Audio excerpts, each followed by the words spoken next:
আসসালামু আলাইকুম বন্ধুগণ, আজকে এই সূর্য স্নাত দুপুরে বের হয়েছে আমরা দুজন।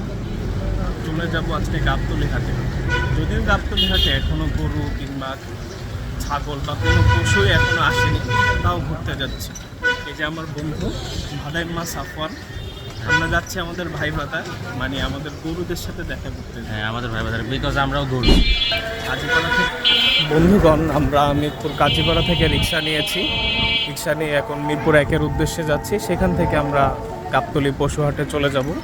এই যে আমার বন্ধু ভাদাইম্মা সাফওয়ান। তো বন্ধুগণ, আমরা চলে এলাম মিরপুর 1।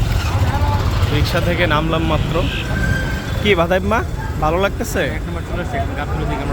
আমরা চলে আসছি এখন। এই গরমের মধ্যে আবার গাবতলী যেতে হবে এই ভাদাইম্মার জন্য। ঠিকই আছে, গাবতলী যাওয়া লাগবে না।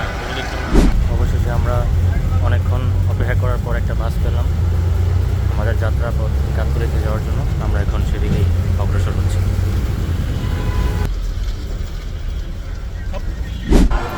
এইমাত্র আমরা গাবতলী এসে পৌঁছেছি।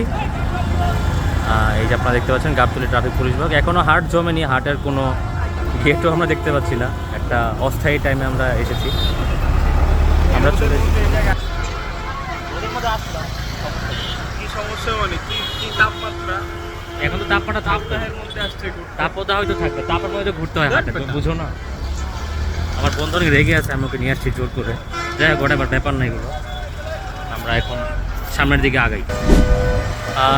আপনারা দেখতে পাচ্ছেন যে গাবতলীতে নতুন রাস্তার লেন হয়ে যাওয়ার পর থেকে আমাদের হাটের যে আগের জায়গাটা ছিল, সেই জায়গায় কিন্তু এখন আর হাটের কোনো চিহ্নও নেই।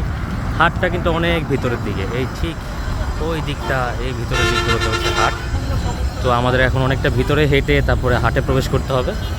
তো আমরা দেখি কিভাবে ঢুকে কোন দিক দিয়ে প্রবেশ করতে হবে, সব কিছু আমরা পর্যবেক্ষণ করে আপনাদেরকেও দেখাচ্ছি। আমরা একটা অতি সংকীর্ণ একটা ছোট একটা রাস্তা দিয়ে হাটে প্রবেশ করলাম। এই হচ্ছে বর্তমানের গাবতলী হাট।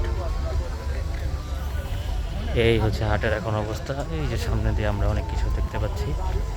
এদিক দিয়ে মোটামুটি আপনারা হাটে ঢুকতে পারবেন এবং এখান দিয়ে প্রবেশ করা যাবে। আমরা হাটে প্রবেশ করে গেছি।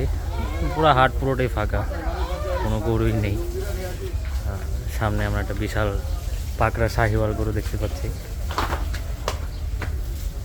দেখতে পাচ্ছি খুবই কিউট চেহারা গরুগুলো, মাশাআল্লাহ।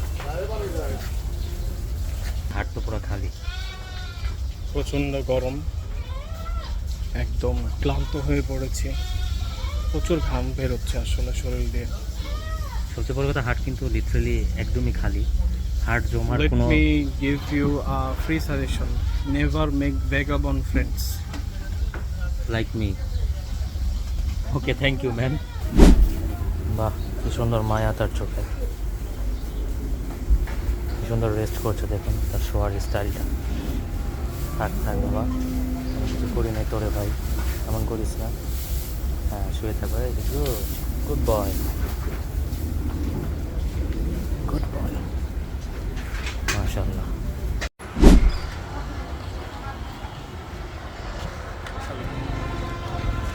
আসলে ঢাকা মহানগরের মধ্যে আমরা ঈদের সময় প্রায় ছাগলের হাট দেখি, কিন্তু এই গাবতলী হাট এটা সবসময় থাকে।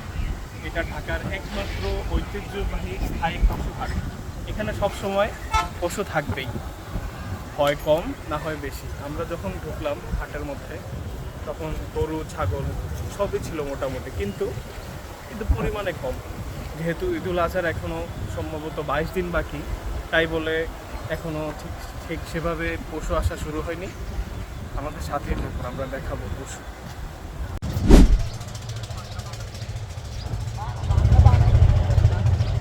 এই যে দেখছেন একটা ছোট ছাগল, ক্যামেরার পেছনেও আছে আরেকটা ছাগল।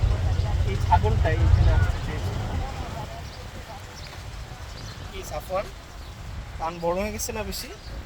তোমার কান নাকি খাড়া, মানুষের কথা শুনে ফেলো। তুই এগুলো কি বলস? আমি কি ছাগল? ক্যামেরার পিছনের জন্য কি আমার কোনো সম্মান নাই? তুমি অবশ্যই একজন ছাগল। অনেক কিউট, মাশাআল্লাহ।